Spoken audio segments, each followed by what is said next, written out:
여러분, 내년 예산이 지금 현재 기획재정부가 국회에 제출한 예산은 555조 8천억 원입니다.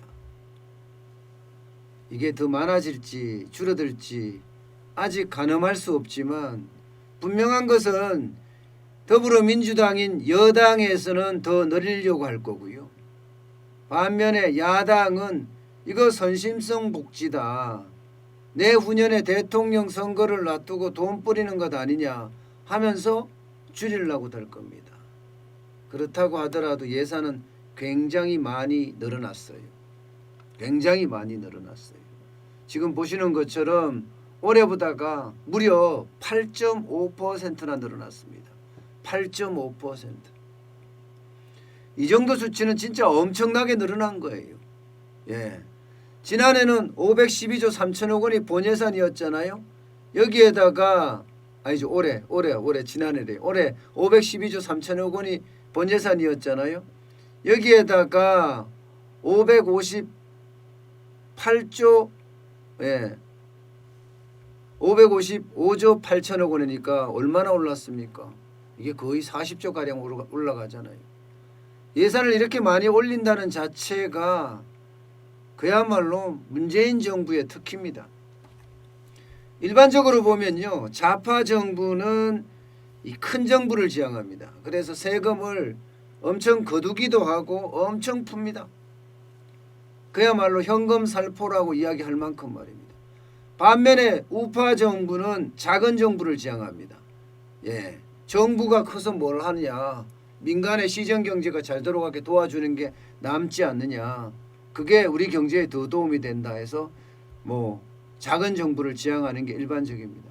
그런데 이게 꼭 우리나라에만 국한된 건 아니에요. 전 세계적으로도 보면 우파 정부는 작은 정부를 좀 지향하는 편이고 좌파 정부는 큰 정부를 좀 지향하는 편이에요. 그러다 보니까 세금을 계속 많이 올릴 수밖에 없습니다. 큰 정부를 하려고 생각을 해보세요. 정부가 다 하려고 하니까 예산이 자꾸 커지고 부처가 자꾸 늘어나고 그럴 수밖에 없는 거죠. 실제로도 문재인 정부 들어서서요, 예산 증가율을 보면 기가 막힙니다. 엄청나게 올라갔어요. 7.1%, 9.5%까지 올라갔어요. 2019년에는. 2020년에도 9.1%고 내년에도 8.5%예요. 보통 우파 정부의 예금 증가율에 비하면 그야말로 폭증이라고 이야기할 만큼 굉장히 많이 늘어났습니다. 문제는요, 예산이 늘어나서 이게 잘 집행이 되면 박수를 칠 만한 일이에요. 그런데 이게 소모성으로 간다 이러면요, 결국은 국민들에게 혈세 받아서 현금 살포한다, 그러면서 국가 부채만 늘린다, 이런 결과만 가져올 뿐입니다. 일반적으로 말입니다. 예산이 꼭 그래야 되는 건 아니지만 성장 전략 있는 분배가 필요하거든요.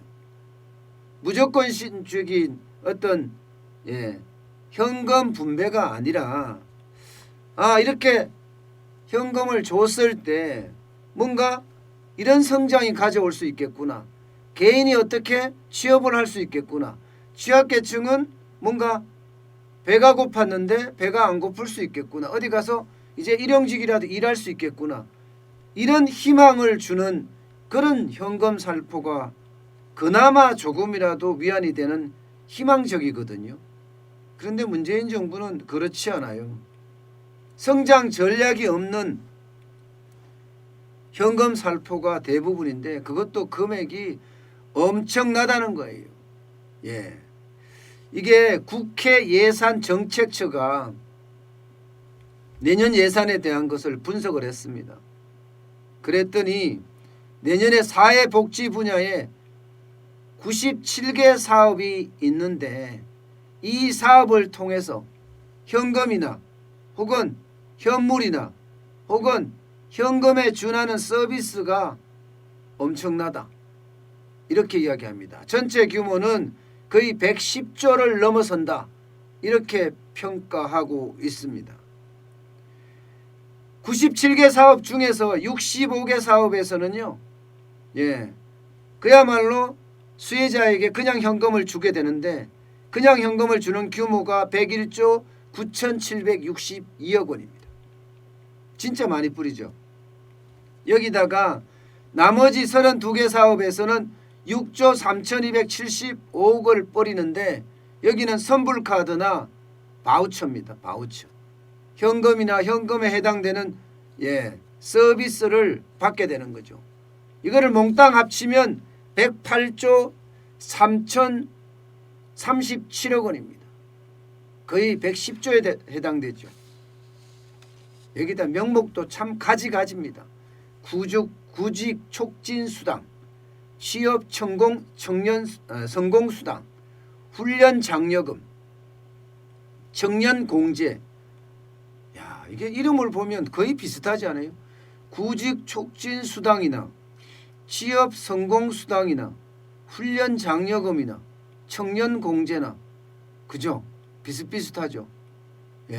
이런 데다가 명목을 만들어서 현금을 뿌리는 거예요. 순간적으로 여러분 어떤 생각이 들으세요?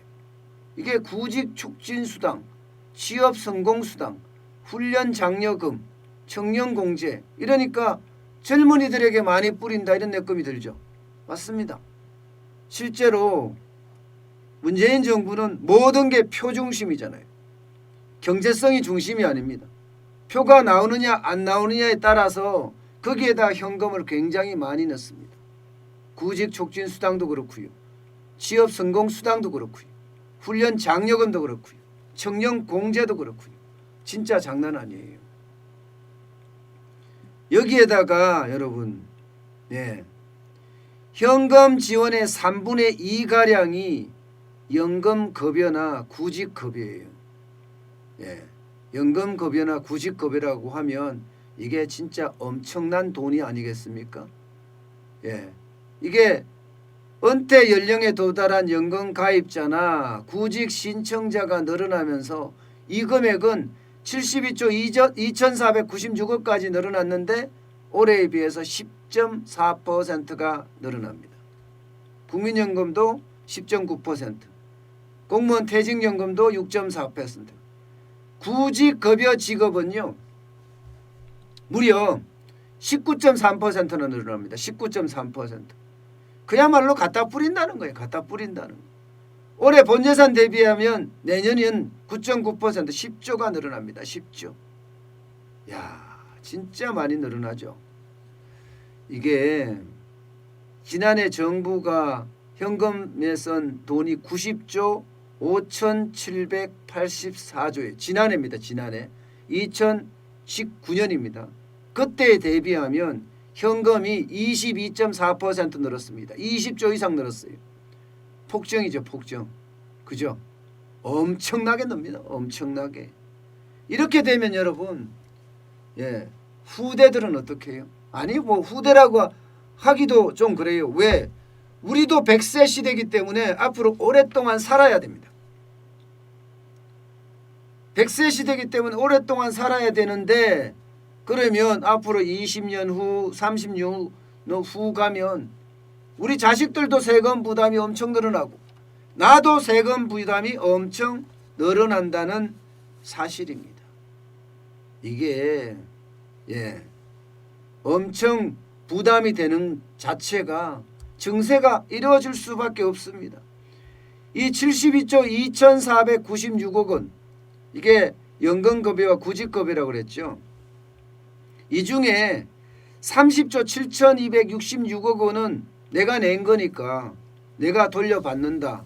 뭐 이런 컨셉으로 받을 수가 있지만 나머지 돈에 대해서는요. 도대체 뭘까요? 국민의 어떤 평소 기여가 있었나요? 그거와 상관없이 현금으로 주는 돈이 또 30조 한 7천억이 넘는다는 그런 이야기예요. 30조 7천억이 넘는다는 그런 이야기입니다. 이게 이렇게까지 늘어나는 거는 문재인 정부가 문재인 케어해서 복지 지출을 엄청 늘린 탓입니다. 복지 지출을. 예. 게다가 복지와 관련된 그런 제도도 진짜 많이 만들고 있어요. 이런 제도는 한번 만들잖아요. 이거 폐지 못합니다. 계속해서 지불을 해야 돼요. 정부가 바뀌어도 이거는 계속 지불해야 됩니다. 지불 안 하면 그야말로 표가 떨어지기 때문에 좌파 정권이든 우파 정권이든 이 복지에 관련된 것은 한번 만들어서 시작을 하면 무조건 지불해야 되는 그런 뭐라 그래요? 당위성 같은 걸 가지고 있어요. 그래서 굉장히 어렵습니다. 내년에 국민취업지원제도가 있습니다. 올해 2,802억 원이었거든요. 내년에 8,367억 원이 늘어납니다. 8,367억 원. 야, 구직 촉진 수당 예산이요? 이거 청년이거든요. 아니면 저소득층 실업자에게만 이게 지급하는 거예요. 사실은 구직 촉진 수당. 앞서 제가 말씀드렸던 것. 올해 2,519억 원입니다. 내년에 6,715억 원이에요. 한 번에 무려 166.6%가 늘었습니다. 166.6%. 구직 촉진 수당 청년에게 가니까 청년은 내표 관리 뭐 이렇게 직결될 수 있는 그런 부분입니다. 그뿐이 아니에요. 취업 성공 패키지. 제가 취업을 해도 현금 지급한다는 이야기가 이런 이야기들인데 취업 성공 패키지 관련 예산도 798억 원 증가했습니다. 51.5%나 증가한 거죠. 청년 내일 체험 공제 이거는 중소기업에 들어가서 퇴사하지 않고 남아있을 경우에 주는 혜택이거든요. 이거는 1조 2,799억 원에서 1조 3,971억 원으로 9.2%가 늘어났습니다. 그야말로 현금 살포가 장난이 아니다. 지금 그렇게 이야기하고 있죠. 그런데 문제는요. 내년에 가면 이것뿐만이 아니라는 거예요. 110조뿐만이 아니라 여기에다가 훨씬 더 많은 예산이 들어갑니다. 훨씬 더 많은 예산이. 뿌리는 예산만 이런 거고요. 만약 이거를 뿌리려고 그러면 행정제도도 완비를 해야 되고 인력의 인건비도 나가게 되고 그러면 이 돈까지 합치면 엄청납니다. 여기에다가 내년에도 분명히 추경을 할 거예요. 3차 재난지원금 뿌린다고 이미 여당 의원들 사이에서 이야기를 나왔고요. 4차 지원금도 뿌린다는 이야기가 나올 정도니까 이거 결국은요. 추경을 해서 뿌릴 수밖에 없는데 추경까지 가면 현금으로 뿌리는 돈이 엄청나다. 세금, 부자 정세, 기업 정세, 심지어는 보편 정세까지 해서 청년들에게 표중심으로 뿌린다는 게 뭔지 취약계층에게 어떤 일자리를 얻도록 가르치는 게 아니라 그냥 취약계층들한테 돈 주는 거예요. 그냥 돈 줄 테니 가만히 있어라. 대신에 표 찍으라 이런 얘기인가요? 청년들에게 너 돈 줄 테니까 가만히 있어라. 표 찍으라 이런 얘기인가요? 저는 이렇게 예산이 써진다는 자체가 어떻게 생각하면 국가를 망치는 그런 지름길로 가는 것 아닌가 싶습니다. 제가 무상복지에 대해서 늘 말씀을 드렸지만 이게 보편복지가 돼야 되고 보편복지 안에서도 선택적 복지가 돼야 됩니다. 그냥 무조건적으로 똑같은 복지를 하게 되면요. 저는 보편복지와 똑같은 말이네요. 무상복지라고. 그렇게 하게 되면요. 결국은 재정의 낭비만 가져올 뿐이고 결국 그 재정의 낭비가 나중에 우리가 늙어서도 갚아야 되는 빚으로 남는다. 우리 아이들이 빚을 짊어지고 가야 된다. 그런 결과를 계속 가져올 수 있다는 사실이 참 안타깝습니다. 이게 우리처럼 제 방송을 보는 여러분들처럼 새벽에 일어나서 지식 충전도 하고 또 회사 나가서 열심히 일해서 돈도 벌고 그러면서 가족을 부양하고 그러면서 나의 어떤 자아 발전도 자아 실현도 해나가고 이렇게 열심히 사는 사람들에게 이렇게 무상으로 던져준다는 그런 생각을 해보면 참 실망이 크죠. 저는 대한민국이 가지고 있는 기본적인 건명과 성실이라는 걸 망가뜨리는 것 아닌가. 문재인 정부 5년 동안 그걸 다 망가뜨리면 어떡하나, 저는 그런 걱정도 앞선답니다. 우리 청년들이 일해서 벌어야 됩니다. 공짜를 벌게 생각을 하면 결국 대한민국 경제조차도 망가뜨려지지 않을까, 저는 그렇게 생각해요. 젊은이들이 창의성을 가지고 도전해야 됩니다. 그래야지 대한민국의 미래가 밝은 거예요. 젊은이들이 구직 촉진 수당이나 혹은 실업급여만 받으면서 계속 그렇게 연명해서 산다고 하면 이것이야말로 대한민국 미래가 굉장히 우울해지는 것 아니겠어요? 저는 모르겠어요. 제 방송도 젊은이들이 많이 볼 거라고 생각을 하는데요. 그들에게 큰 희망이 됐으면 좋겠고요. 또 여러분들처럼 열심히 사시는 분들이 대한민국에서 부자가 되는 세상, 그런 세상이 열어져야 된다고 생각을 합니다. 그렇게 열심히 일하는 사람들에게 지원을 해주면 더 그죠? 성과가 날 텐데, 취약계층은 물론 지원을 해야 합니다. 그들에게 지원을 하더라도 현금 살포를 하는 것보다가 뭔가 성장 전략이 있는 생선을 갖다 주는 것보다가 낚싯대를 갖다 줘서 낚시를 하는 법을 알려주는 그런 지원이 지금 우리 사회에 또 그리고 우리 미래에 더 필요한 것이 아닌가 다시 한번 생각해 봅니다.